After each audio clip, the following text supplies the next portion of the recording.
Okay.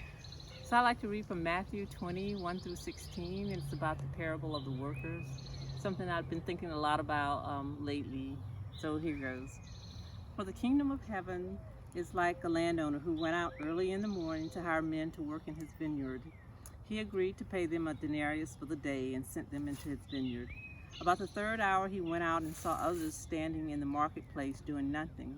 He told them, "You also go and work in my vineyard, and I will pay you whatever is right." So they went. He went out again about the sixth hour and the ninth hour and did the same thing. About the 11th hour, he went out and found still others standing around. He asked them, "Why have you been standing here all day long doing nothing?" "Because no one hired us," they answered. He said to them, "You also go and work in my vineyard."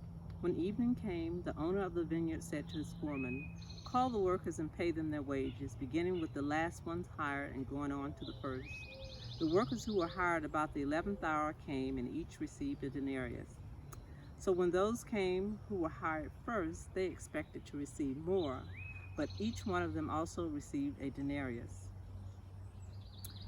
When they received it, they began to grumble against the landowner.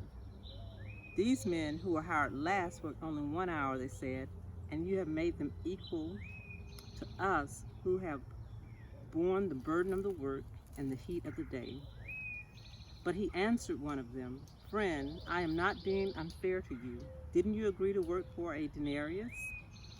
Take your pay and go. I want to give the man who was hired last the same as I gave you.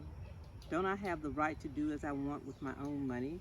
Or are you envious because I am generous?" So the last will be first, and the first will be last.